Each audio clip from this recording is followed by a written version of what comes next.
While my toddlers were playing in the backyard, they asked me for a Capri Sun. And since I had all the fruit at home to make some, I told them to give me a minute while I got started. Their favorite one is the multivitamin, so I decided to use some pineapple, pears, apple, oranges, and also some frozen cherries. I took the skin off my pineapple, chopped it up, before moving on to my pear and doing the exact same. I peeled my oranges, cut those into slices, and then moved on to doing the same with my Granny Smith apple. Once all of my fruit was chopped, I put it all in a bowl. I also added some cold grapes, and it was time to start juicing all of my fruit. I started with my pear and apple, moved on to my cherries, and then did all the pineapple after. Once everything was juiced, I passed it through a fine mesh strainer, and then added some water to thin it out. You can add as much or as little water as you want. I then filled it into their little pouches before grabbing 2 straws, opening those up, and our Capri Sun was done. We were so excited to have this and couldn't wait. And right as I was done cleaning up, they wanted a second one. We just landed after a 10-hour flight, and the first thing my husband requests is a hot dog.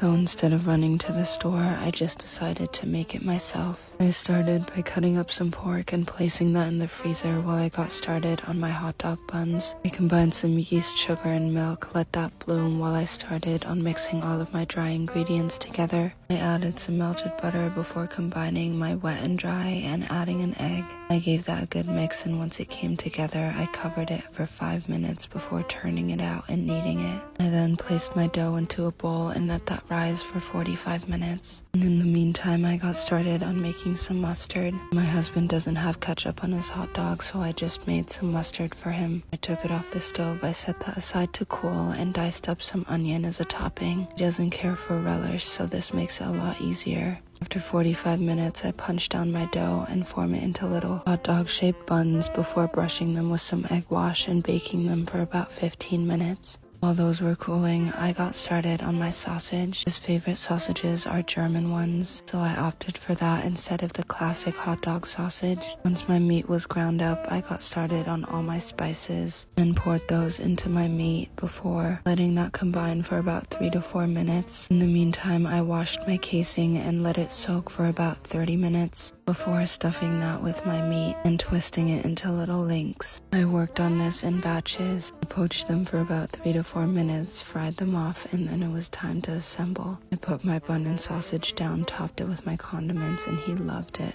My daughter doesn't like cake, but it is her birthday in the morning, so she requested a blueberry cake. And even though I'm not a good baker, I'm trying to make this work. So when everyone went to bed, I started baking. I started by making a blueberry compote and a blueberry puree, and then moved on to mixing all of my dry ingredients and wet ingredients for my cake. I combined some eggs with buttermilk, some vanilla, avocado oil, and some blueberry puree before whisking that all together. I then poured my wet into my dry and mixed it all until combined before adding some blueberry compote and melted butter, mixing until my batter was nice and shiny. While my oven was preheating, I spooned it onto a baking sheet and baked it for about 20 minutes. Once it was done baking, I popped it in the freezer for about an hour before starting on my buttercream.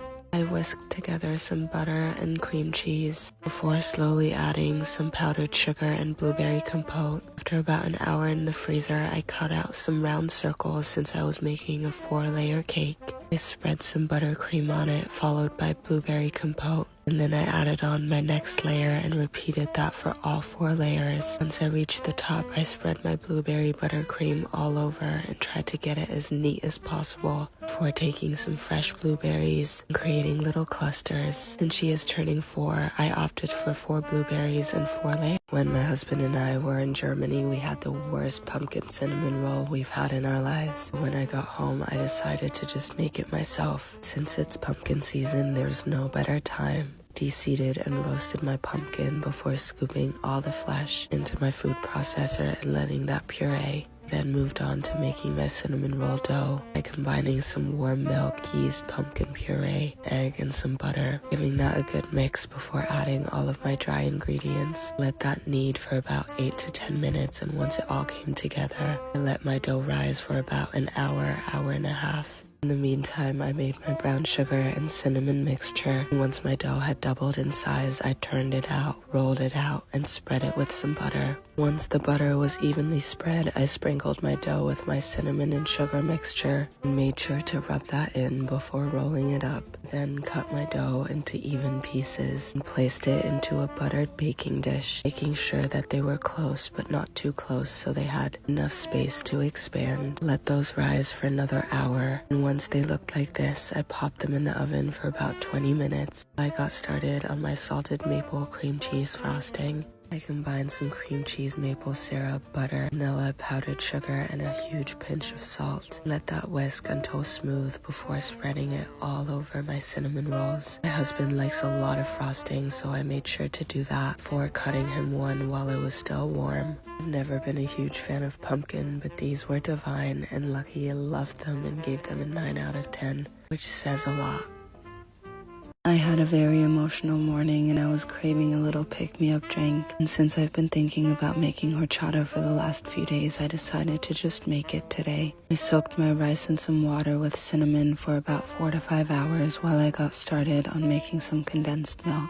I combined milk and sugar, put that on the stove, and then made some evaporated milk by just boiling off some milk. After about 45 minutes, my condensed milk was done, so I strained it and put that in the fridge to thicken. I moved on to straining all the skin off my evaporated milk before letting that cool as well. While those were cooling in the fridge, I poured my rice, water, and a little bit of the cinnamon into my blender. I blended that for about 5 minutes before straining that as well, and making sure I get all the liquid out before adding that to a big jug. Adding my condensed milk, my evaporated milk, and about another 2 cups of water to thin it out. I gave that a really good stir, and I was finally done. I filled up my glass with some ice, added my horchata, a dash of cinnamon, and this was so divine and hit the spot.